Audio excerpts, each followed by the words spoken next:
యాడ్సైకి సంబంధించిన వాళ్ళ సభ్యులు అందరూ, ఫిట్సీ ప్రతినిధులు, ఇక్కడ ఉన్నటువంటి అతిథులు అందరికీ మరి ఒకసారి నా నమస్కారం. ఈరోజు ఈ కార్యక్రమంలో మీ అందరితో కలవడం నాకు చాలా సంతోషంగా ఉంది. ఇందాక చౌహాన్ గారు చెప్పినట్టుగా కనీసం ఒక 10 సంవత్సరాల నుంచి ఈ డైరెక్ట్ సెల్లింగ్ విధానంలో ఎట్లాంటి మార్పులు చేర్పులు అవసరం ఉందో, ఎట్లాంటి ఇబ్బందులు అందరూ ఎదురవుతున్నారో నేను గత 10 సంవత్సరాల నుంచి వాటిని క్షుణ్ణంగా పరిశీలిస్తున్నాము. మన రాష్ట్రంలో ఈ డైరెక్ట్ సెల్లింగ్ లావాదేవీల కోసం ఒక మంచి వాతావరణం తయారవ్వాలి, దానికోసం కృషి చేస్తున్నాము. అయినప్పటికీ కూడా కొన్ని సమస్యలు, ముఖ్యంగా సమన్వయానికి సంబంధించిన సమస్యలు, ఎందుకంటే ఈ విషయంలో 3-4 శాఖల మధ్యలో చాలా సమన్వయం అవసరం ఉంది. ఇందాక మీరు చౌహాన్ గారిని చూశారు, ఆయన ఒక చాలా కీలక శాఖ తరఫున ప్రతినిధిగా ఇక్కడికి ఈ సమావేశానికి వచ్చారు. కన్జ్యూమర్ అఫేర్స్ శాఖకి ఈ రంగంలో చాలా బాధ్యతలు ఉంటాయి. అదేవిధంగా ఇండస్ట్రీ శాఖ తరఫున నేను ఉన్నాను. అండ్ వీటన్నిటితో పాటు పోలీస్ నుంచి కూడా మనకు అన్ని రకంగా సహాయ సహకారం కూడా అవసరం ఉంటుంది. అంటే ఎవరైనా తప్పులు చేస్తూ ఉంటే వాళ్ళని వదిలే పరిస్థితి అసలు లేదు, కానీ తప్పు చేయని పరిస్థితిలో కూడా వాళ్ళని దోషిగా చూడడం, వాళ్ళపైన ఒక రకంగా అభియోగం పెట్టడం, అది కూడా సబబ్ కాదు అని నేను అనుకుంటున్నాను. తెలుగు సంవత్సరం नहीं, क्या which language is going on? సరే, నేను తెలుగులో నా ఉపన్యాసం పూర్తి చేశాక సంక్షిప్తంగా హిందీలో మరియు ఇంగ్లీష్లో కూడా దానికి తర్జుమా చెప్తాను. సో ముఖ్యంగా నేను చెప్పేది ఏముంది అంటే, ఈ 3 శాఖల మధ్యలో సమన్వయం పరచడం చాలా చాలా అవసరం ఉంది. ఇండస్ట్రీ శాఖ తరఫున చాలా మందికి తెలియకపోవచ్చు, కేంద్ర ప్రభుత్వంలో హేమ్ గారు ఉన్నప్పుడు ఆయన ఒక గైడ్ లైన్స్ తయారు చేశారు. అంటే అన్ని రాష్ట్రాల్లో డైరెక్ట్ సెల్లింగ్కి ప్రోత్సహించుకోవడానికి ఇట్లాంటి గైడ్ లైన్స్ అవసరం ఉంటుందో, మన రాష్ట్రంలో ఈ గైడ్ లైన్స్ని చాలా తొందరలోనే అమల్లోకి తీసుకురావడానికి మేము ప్రయత్నం చేశాము. కానీ కొన్నిటికి సంబంధించిన, ముఖ్యంగా ఇందాక చౌహాన్ గారు ఒక చాలా ముఖ్యమైన విషయం మీద మాట ఇచ్చి వెళ్ళారు, దట్ 2 వారాల లోపు ఆయన ఆ కమిటీ ఏర్పాటు చేస్తారు. దాన్ని మానిటరింగ్ కమిటీ అనే పేరు ఇవ్వచ్చు, రెగ్యులేటరీ కమిటీ అనవచ్చు. ముఖ్యంగా రిజిస్ట్రేషన్ చేసే బాధ్యత కూడా ఆ కమిటీకి ఉంటుంది. సో ఇది ఒక చాలా ముఖ్యమైన నిర్ణయం అన్నమాట. ఎందుకంటే మీ దగ్గర ఈ డైరెక్ట్ సెల్లింగ్ కార్యక్రమం జరుపుకోవడానికి మీ దగ్గర సరైన వ్యవస్థ ఉంటే రిజిస్ట్రేషన్ సులభం అవుతుంది. రిజిస్ట్రేషన్ అయ్యాక మీ పైన ఏమాత్రం కూడా అంత అనుమానం పడే పరిస్థితి ఉండదు. ఎందుకంటే మీరు ఆల్రెడీ రిజిస్టర్ అయ్యారు కాబట్టి మీరు ఎవరెవరిని డైరెక్ట్ సెల్లర్గా నియమించుకోబోతున్నారో వాళ్ళకి ఐడెంటిటీ కార్డ్స్ ఇస్తున్నారు. ప్రభుత్వ తరఫున కూడా వాళ్ళపైన ఆదరణ ఉంటుంది, గౌరవం ఉంటుంది. సో ఎన్నో సంవత్సరాల నుంచి ఈ కమిటీ వ్యవస్థ లేకపోవడం వల్ల ఈ కార్యక్రమం అంతా నిలిచిపోయింది. అంటే రెగ్యులేషన్ లేకుండా కూడా మీరు పని చేస్తూ ఉన్నారు. అండ్ ఇందాక వారు అన్నట్టుగా సుమారు ఒక 1,00,000 మంది ఈ రంగంలో తెలంగాణలో ఉన్నట్టుగా వాళ్ళ నివేదికలు తెలియపరచడం జరిగింది. కానీ రెగ్యులేషన్ తీసుకువస్తూ ఉంటే, ఇందాక చెప్పినట్టుగా ఎవరైనా తప్పు చేసే ప్రయత్నం చేస్తూ ఉంటే, చౌహాన్ గారు కూడా కొన్ని ఉదాహరణలు చెప్పారు. పేరు ఒకరిది ఉంటుంది కానీ పని ఇంకొక తరఫున జరుగుతూ ఉంటుంది. ఇట్లాంటి కొన్ని మోసాలు కూడా జరిగే పరిస్థితి ఉంటుంది. అండ్ గతంలో కూడా ఇందాక సంజీవ్ గారు కూడా చెప్పారు, ఒక సంస్థ పైన కేసు పెట్టడం జరిగింది. ఆయన జైల్లో ఉన్నారు, ఆయన సంస్థ అంతా కూలిపోయింది ఆ కేసు రావడం వల్ల.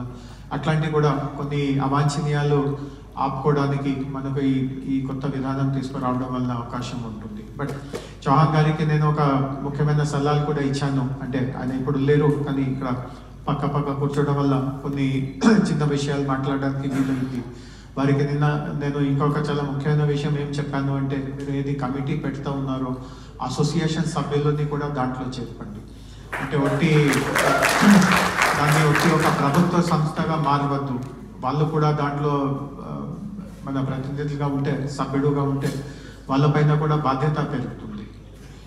ఎందుకంటే అంటే ప్రభుత్వం మాత్రమే అందరిపైన నిఘా పెడుతూ ఉండాలి, ఇది కరెక్ట్ కాదు. మీలో కూడా కొంతవరకు ఆ బాధ్యత రావాలి. దట్ సరే మేము కరెక్ట్గా చేస్తూ ఉన్నాము, బట్ ఎవరైనా తప్పుగా చేస్తూ ఉంటే వాళ్ళ సమాచారం మేమే ఎందుకు ముందుకు వెళ్ళి వాళ్ళకి చెప్పకూడదు?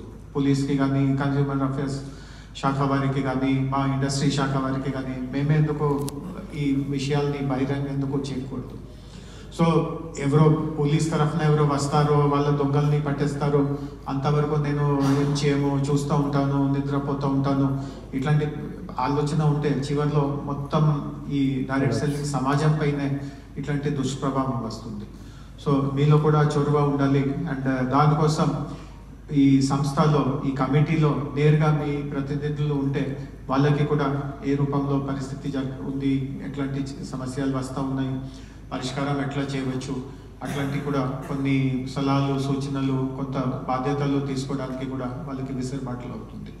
సో ఇందాక వారు చెప్పినట్టుగా 2 వారాల్లో ఈ కమిటీ వస్తుంది. సో మనము ఈ కమిటీ రాగానే తదుపరి చర్యల్ని కూడా చాలా త్వరితగతిలో తీసుకురావడానికి మేము కూడా కృషి చేస్తాము. ఎన్నో సంవత్సరాల నుంచి నిలిచిపోయిన ఈ రిజిస్ట్రేషన్స్ ప్రక్రియని మొత్తట్లో ప్రారంభిస్తాము. తర్వాత ఇందాక మన సూరి గారు వారు కూడా మాట్లాడారు దట్ ఈ రంగంలో కూడా డిజిటల్ని ఉపయోగించే చాలా అవకాశం ఉంది. సో ఇప్పుడు తర్వాత మీకు ఎప్పుడైనా వీలవుతూ ఉంటే మీరు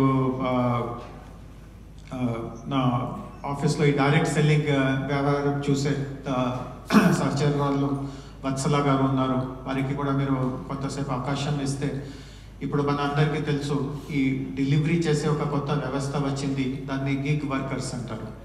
అంటే వారు పర్మనెంట్ ఎంప్లాయీస్గా ఉంటారు. స్విగ్గీ ద్వారా కానీ, అమెజాన్ ద్వారా కానీ, ఇంకొకరి ద్వారా కానీ మీరు చూస్తూ ఉంటారు. ఏదైనా డెలివరీ ఆర్డర్ చేస్తూ ఉంటే ఎవరో ఒక వ్యక్తి వచ్చి డెలివరీ చేస్తారు, కానీ వాళ్ళ ఎంప్లాయీస్ కాదు. వాళ్ళు ఎన్ని డెలివరీస్ చేస్తారో దాన్ని బట్టి వాళ్ళకి కొంత కమిషన్ వస్తుంది.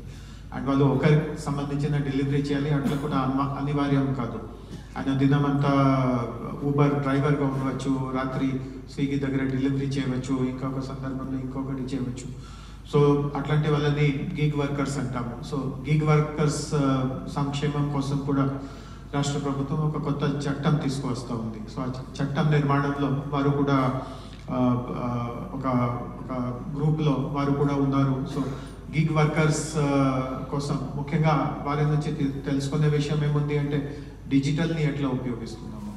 So I'm just telling them, you may not be able to follow. I just told them that we are developing that digital tool for the gig workers welfare policy. So I just asked them to give you some 5 minutes opportunity for you to explain how we are using the digital platform to register all the gig workers, monitor their transactions and so on and so forth. So ఎప్పుడైనా మీ దినమంతా కార్యక్రమం ఉంది, but 5-10 నిమిషాల వరకు వెళ్తే వారు వీడిగా అయినా lunch బ్రేక్లో కానీ ఎప్పుడైనా కానీ వీడిగా వారితో కలుసుకోగలితే గిగ్ వర్కర్స్ కోసం డిజిటల్ని ఎట్లా ఉపయోగిస్తున్నామో అట్లాంటివి తెలుసుకోవడానికి మీకు అవకాశం ఉంటుంది. అండ్ అదే పద్ధతి ఇక్కడ మీరు ఉన్నారు 1.5 మంది సెల్లర్స్ ఉన్నారు. సో వాళ్ళని కూడా మనము అదే తరహాలో ఒక డిజిటల్ పద్ధతిగా మనము వాళ్ళని నమోదు చేయగలిగితే అప్పుడు మానిటరింగ్ చేయడం కూడా సులభం అవుతుంది. అండ్ మీరు ఇందాక వారు మాట్లాడేటప్పుడు చెప్పారు దీంట్లో ఎక్కువ మంది మహిళలు ఉంటారు, స్త్రీలు ఉంటారు. ఇంకొక ముఖ్యం చెప్పారు, చాలామంది చాలా సాధారణ కుటుంబంలో జన్మించిన వాళ్ళు ఉంటారు, కానీ వాళ్ళకి మంచి శిక్షణ ఇచ్చి వాళ్ళ నైపుణ్యాన్ని పెంపొందించి వాళ్ళలో ఒక సమాజంలో కూడా వాళ్ళ స్థాయిని పైకి తీసుకువెళ్ళడానికి, సమాజంలో వాళ్ళ గౌరవాన్ని ఎదిగించుకోవడానికి ఈ మన ఈ ఇండస్ట్రీ కృషి చేస్తూ ఉంది. ఇవన్నీ చాలా హర్షణీయ విషయం. అండ్ ముఖ్యంగా ఇట్లాంటి కారణాల వల్లనే ప్రభుత్వానికి కూడా ఈ వ్యవస్థని, ఈ ఇండస్ట్రీని ఇంకా పటిష్టం చేయాలి అని మాలో కూడా అట్లాంటి ఒక సంకల్పం ఉంది. అంటే మీరు సాధారణ కుటుంబాల కోసం పని చేస్తున్నారు, వాళ్ళ జీవితంలో మార్పులు తీసుకురావడానికి కృషి చేస్తున్నారు, వాళ్ళ ఆదాయం పెంచుకోవడానికి కృషి చేస్తున్నారు. సో ఇవన్నీ ఒక మంచి ఉద్దేశాలతో మీరు ముందుకు వెళ్తున్నారు. కాబట్టి ప్రభుత్వం కూడా మీరు చేస్తున్న దానికి చేయూత ఇచ్చడానికి ముందుకు వస్తుంది. మళ్ళా చెప్తున్నాను, చౌహాన్ గారు కూడా చెప్పిపోయారు, నేను కూడా అదే విషయం చెప్తున్నాను. కొంతమంది చేస్తున్న తప్పుల వలన మొత్తం ఇండస్ట్రీ మీద ప్రమాదం వచ్చే అవకాశం ఉంది. సో చాలా జాగ్రత్తగా ఉండాలి. మన చౌహాన్ గారు కూడా పోలీస్ శాఖకి సంబంధించిన వ్యక్తి. ఇంకా గతంలో కొంతమంది పోలీస్ ఆఫీసర్స్ కూడా ఈ రంగంని చాలా లోతుగా అధ్యయనం చేసి మనీ లాండరింగ్ స్కీమ్స్ ఉంటాయి, అంటే మల్టీ లెవెల్ MLM అంటారు, multi level money laundering. So కొంతమంది పోలీస్ తరఫున జరిగిన దర్యాప్తులో ఇది కూడా తెలిసింది, డైరెక్ట్ సెల్లింగ్ని ఒక MLM కోసం ఉపయోగిస్తున్నారు. అంటే వేరే దగ్గర హవాలా ద్వారా వచ్చి సంపాదించిన డబ్బుని నల్లధనాన్ని అంటారు, అట్లాంటి డబ్బుని దీంట్లో మళ్లించుకోవడానికి ప్రయత్నం చేస్తున్నారు. సో ఇవి అన్నీ నేరం. అంటే మీరు ఎంతైనా మంచి హృదయంతో ముందుగా వచ్చిన నేరాన్ని నేరంగానే చూడాలి. సో అందులో మీకు ఏమి సమాచారం ఉండదు, మీరు అందరూ అమాయకులు, మీకేం తెలియదు, అట్లాంటివి కూడా నమ్మే విషయం కాదు.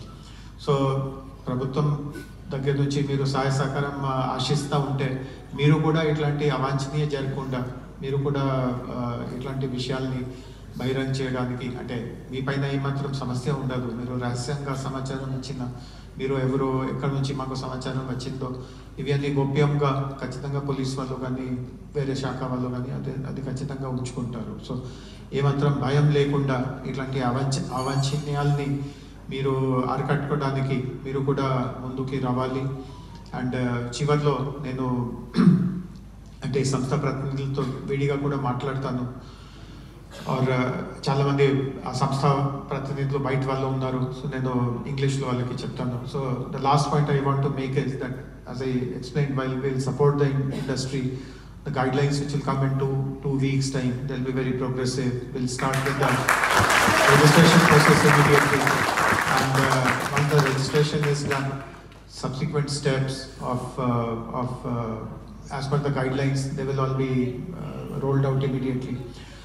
The other point which I mentioned was that try to create the digital platform which we are planning to introduce for the gig workers. It will be very easy to monitor who is doing what, and various other kinds of help and support can also be given. And possibly some of the welfare measures that we are introducing for gig workers can also be replicated for you, because many of your direct sellers also may be coming from humble backgrounds, etc. And if they require any help which we are offering for the gig workers, we'll be very happy to pass on all that to you. The last thing which we want to tell is that one of the easiest ways to get government support the industry is to bring some investments directly into the state. I have mentioned this on umpteen occasions, but nothing much has happened. So I am requesting again that if you really want Telangana to be a role model state for this industry, you also must bring investments to this state. Obviously, you can't do it, but one thing which you can do, you mentioned companies which are into nutraceuticals, which are into obesity products, which are into lifestyle and wellness and all kinds of other kinds of products. Introduce them to us. We will ensure that the best possible manufacturing opportunities are given to them, the best possible incentives, best possible infrastructure. If they commit to us that they are serious about developing something in this state, I will go out of the way and give them additional benefits also, which typically they don't get to avoid. And it makes business sense also for all these companies, because if you look at how Hyderabad and Telangana are located within the country, we offer tremendous logistics advantages because we are in the center of the country. All the e-commerce firms, you may be competing with them, but the reality is that all the e-commerce firms have huge investments in logistics infrastructure in this city, because this is the most connected and most central city in the country. By setting up something in Hyderabad, you can, out of the 28 states in our country, 20 states can be covered roughly within less than 24 hours if you use road transportation. So the companies also who decide to choose to set their manufacturing facility will also benefit quite a lot. It's not that it is a decision which we will be forcing them to take. It is a decision which will make lots of business sense also. We do not know who the decision makers of these companies are. Of course, we know the products, we know Herbalife, but who is the right decision maker? Who is the one who will decide whether to come to India, what benefits the Indian government will give or the state government will give? We really do not know who are these kind of people. And through your interactions, through your network, if you can organize these kind of connections directly with the decision makers, we will be happy to help them and guide them, and that will strengthen our association. I mean, we